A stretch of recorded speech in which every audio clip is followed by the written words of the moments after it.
अंबडला 74,000च्या मांजा जप्त. अंबड परिसरात नायलॉन मांजा विक्री करणाऱ्या इसमाला ताब्यात घेण्यात आले. अंबड पोलीस ठाण्याच्या पथकाने श्रीरामनगर, पवननगर तसेच म्हाडा कॉलनीत गुरुवारी दिनांक 19 सायंकाळी ही कारवाई केली. याबाबत अंबड पोलीस ठाण्यात गुन्हा दाखल करण्यात आला असून एकूण 74,000चा नायलॉन मांजा जप्त केला आहे. निजाम अजीज शेख असे पवननगर येथील संशयिताचे नाव आहे.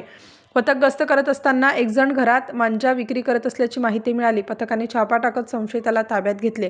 त्याच्याकडून 64,000चा नायलॉन मांजाचे 80 गट्ट जप्त केले. वरिष्ठ निरीक्षक सुनील पवार यांच्या पथकाने ही कारवाई केली. यापुढेही कारवाई सुरूच राहणार आहे. कुठेही मांजा विक्री वापर होत असल्यास पोलिसांना कळवण्याचे आवाहन वरिष्ठ निरीक्षक पवार यांनी केले आहे. याचप्रमाणे म्हाडा कॉलनी, आशीर्वाद नगर, अंबड येथे मोकळ्या पटांगणात नायलॉन मांजा विक्री व वापर होत असल्याची माहिती मिळाली. पथकाने संशयित श्याम केशव मगर, पियुष चुंगवाणी या दोघांना ताब्यात घेतले. संशयितांकडून 10,000चा मांजा जप्त केला. पोलिसांकडून अधिक तपास सुरू आहे.